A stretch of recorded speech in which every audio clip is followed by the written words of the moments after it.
So welcome everybody to this latest YouTube episode of Macklin's Take with me, Andy Clarke and Matt Macklin, as always. And we come to you today with with a heavy heart, really, because boxing has lost one of its finest, one of its all-time greats, Marvin Hagler. Marvellous Marvin has passed away at the age of 66, which is far too soon. And first of all, our deepest condolences to all his family and friends. It's a terrible thing to happen, and you can only imagine what they're going through at the moment. But the point of this episode for us is to celebrate his career, to celebrate his life and his achievements, because they were considerable. He is, in many people's eyes, the finest middleweight of all time. He is certainly in that conversation alongside the likes of Harry Greb, to go a good few decades back, Sugar Ray Robinson, Monzon, Carlos Monzon in more recent times, Hopkins, and much more recently, you would have to put Golovkin in there too for longevity at middleweight. And Matt, these days, words like great and legend and elite get bandied around maybe a bit too readily, but he was, without dispute, all of those things. Yeah, absolutely, and you are right. Those words, legend and elite, do get thrown around so much that it kind of dilutes it when when he's really relevant to somebody. But certainly, Marvin Hagler is completely, you can't think of another word. An absolute legend, as you said. He's maybe the greatest middleweight ever of all time. As you rightly said, he's definitely in the conversation. Top 3 or 4. Look, I would probably have him number 1 in mind because, that's my, I don't really remember Harry Greb and those guys, but, Sugar Ray Robinson, was he better as a middleweight, as a welter? That's debatable too. But, certainly in the modern era, Marvin Hagler, you think of legends, the first few names that jump out at you are those, Marvin Hagler, Sugar Ray Leonard, Roberto Duran, Tommy Hearns, the Fabulous Four. That DVD was, it was just such a golden era of boxing when these pound for pound elite fighters, legends, did fight each other. There wasn't the A side, B side. They just got in there and fought each other. And Marvin Hagler, and funnily enough, we had this conversation. I was having it back and forth on Twitter the other day about people going through weights, and I said, look, Costa Tszyu, Marvin Hagler, all-time greats. They didn't go up and down weights. They just unified their division and became, had a long-term reign at the top, undefeated. So, yeah, Marvin Hagler was just an unbelievable fighter. And I never met Marvin Hagler. I didn't know him, obviously, but I got to, read a lot about him and heard a lot about him. And he seems just like an all-round top guy as well. I think Petronelli's offered to take less commission at one stage in his career once he got to a certain level. And, he was almost offended by that. He insisted that they still took, the whatever their agreed percentage was at the time. So, I think he was like a blue-collar hero too, wasn't he, Marvin Hagler, kind of rising out from the civil rights movements in Newark, New Jersey, and then he based himself in Brockton, Massachusetts. But just enough, like you say, maybe the best middleweight of all time.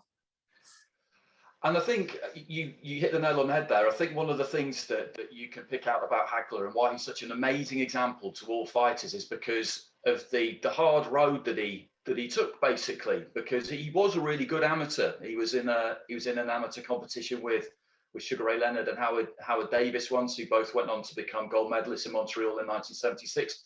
And he won best boxer in that tournament, but he had to turn pro because he needed to make some money.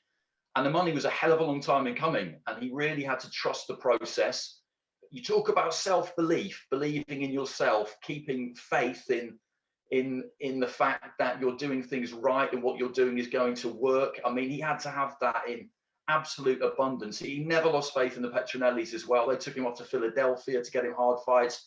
He picked up a couple of defeats to get against good fighters and the likes of Willie Monroe and Bobby Watson. It added to him.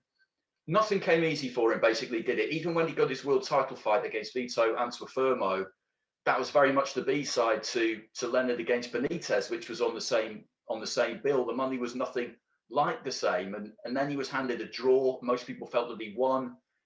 He wasn't going to let that get to him. He came back again, boxed 3 times in the first half of the next year. And then in the second half of the year, he got the title against Alan Minter in London.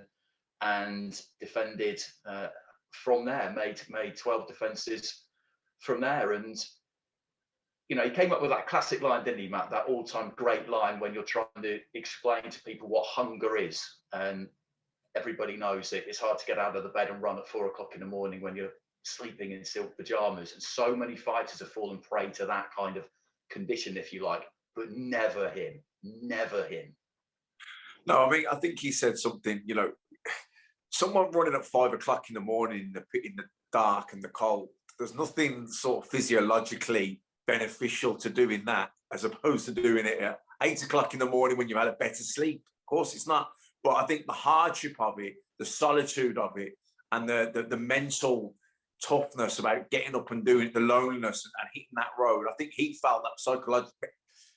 In terms of building his mental fortitude for the fight, it helped him do that.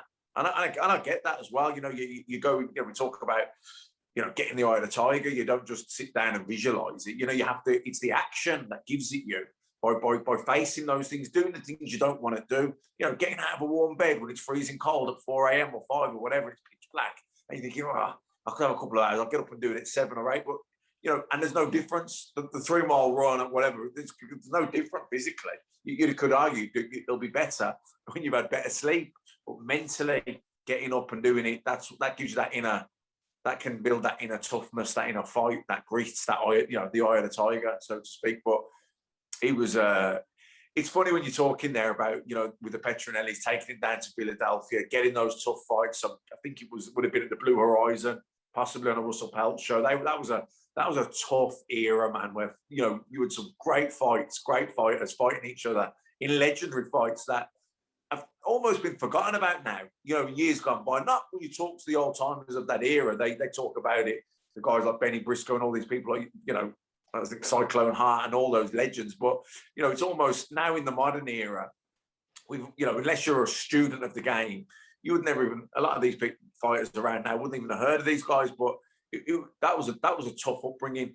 And, you know, not only was Hagler sort of, you know, hard as nails, ready to walk through the fire in the fight itself, but in his career, if you look at those setbacks, and, you know, he could easily lose heart or lose faith or lose belief in your ability and where you're going to get to. As you said about, you know, he was a top class amateur, or he didn't go the Olympic route, but he didn't go from being an average boxer to being this sensational boxer that he obviously was. But, you know, he took the hard road, but he never let those setbacks knock him back. He kept the faith in himself. He kept the belief. Not always an easy thing to do, but I think after that period, though, I don't think he lost again until Sugar Ray Leonard, and that was debatable. Yeah, I mean that's absolutely right. It was a hell of a run, and as you said, he stuck at middleweight. He knew what he was. He was comfortable where he was. He didn't feel the need to kind of deviate from, you know, from the plan. And that move they made taking him to Philadelphia, that's just a great example of what you need to do to move a career on, because he was smashing everybody in Massachusetts. He had loads of his fights were at the local high school gym early on, and I said the money wasn't really there. And they realized this isn't hard enough. This isn't going to work. So they took him off there, and he believed in that. He stuck with the program. And the fact that, you know, he only had the one training team as well, there were just so many kind of basic, they're not rules exactly, but there are so many things that he did, the way that he did them, that people now just seem reluctant to stick to that kind of method, if you like. And of course, we've got to talk about that Hearns fight, because he was involved in what many people will still say now, and probably will for decades yet, was the best fight ever, brief though it was. Yeah, I know, it was unbelievable, and it makes you. So I seen a clip the other day actually of Tommy Hearns knocking out James Schuler in the first round. Now James Schuler was a good fighter, a really good fighter. There's a gym named after him in West Philadelphia. I've trained in it back in 2005, and I remember my mate who sent me the clip. I remember saying, Imagine trying to stand back off Tommy Hearns. He'd absolutely take the head off you, wouldn't he? You'd literally have to just jump on him from the first bell, like Marvin Hagler did. You know, what's happened there. Sorry. Yeah, I was going to say, you literally have to jump on Tommy Hearns from the first bout. How could you stand off of him with that speed and that power and that leverage that he used to get into those shots? But Hagler knew, didn't he? He knew, he just jumped on Hearns. First bout, he literally initiated that war. I think he knew in his mind, this ain't going to be no 15-round fight. I'm literally jumping on this guy. I'm dragging him into a dogfight, and we'll just have to see how it goes. But Marvin Hagler, you talk about a dogfight. That's one man. That's one man. You do not want to get down in the trenches against this Marvin Hagler. No, absolutely not. I can't think of anything worse. I can't think of anything worse than that, because it was the look of him as well. The shaved head, the seemingly constantly moody, brooding demeanor. He was just every inch a fighter. You looked at him and it was unmistakable what he was. He could only really be one thing. And then, of course, there was that final fight with Leonard. We got into this in detail, didn't we, with Brian Dugan. But even look at the Mugabe fight. I mean, he was just hard as nails. There was a clip going around Twitter from the Mugabe fight the last 3 or 4 days ago, and it showed Mugabe just nailing him with an uppercut, and his head kind of jerks a bit, and then his gloves are up and he's just walking forward again, and you're just thinking, holy shit, like if you came up against that, it'd just be so demoralizing. That fight against Leonard was an unbelievable occasion as well. Of course, he boxed and he beat Duran, and you mentioned that participation. He was one of the 4 kings.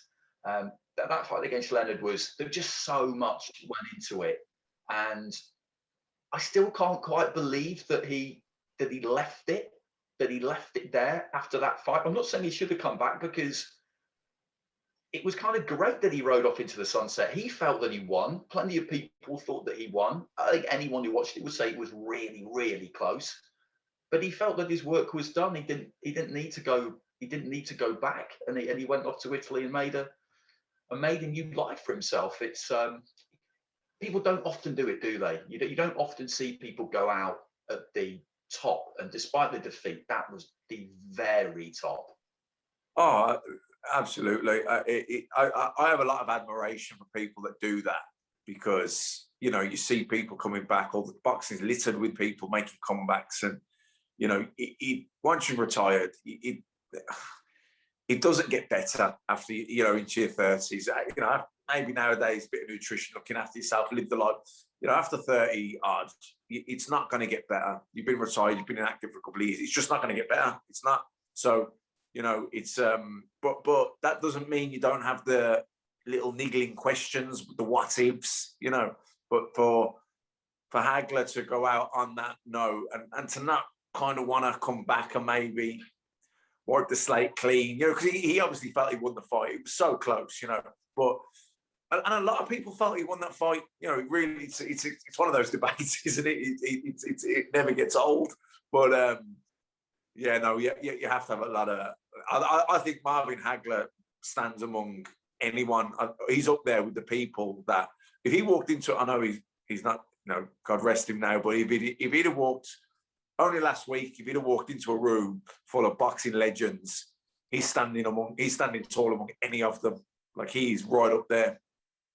Yeah, absolutely. Part of that great era, and as we say, he's in that conversation for the finest middleweight of all time. And he will be for decades to come. His name will echo through eternity, as they like to say in ancient times when it comes to the sport of boxing. There's no doubt about that. When you look into the story, it's not just the fact that he won those BC and WBA and then subsequently IBF titles, and he defended a number of times that he did. It was just the way that he did it, as we outlined. It wasn't easy. It was a long road. It was a hard road. It would have tested his mental strength as much as his physical strength. There are just so many lessons to be learned from it. And I think when a lot of people think about boxing and think about fighters, if you're thinking about someone who is every inch a fighter, then a vision of Marvin Hagler will just swim into your mind, and I think that's just kind of how that will always be. So it's terrible news. Look, I've got to say, I've got a lot of mates who their absolute number one favourite fighter is Marvin Hagler. And I've got quite a lot of people that, you know, really, he stands above them all. Yeah, and I'd say that's true for a whole generation of fight fans and ones that come after. So, as I said at the start, you know, deepest condolences to his friends and his family. He'll be sorely missed, certainly, but 100% never forgotten, because Marvellous Marvin was one of the greatest of them all.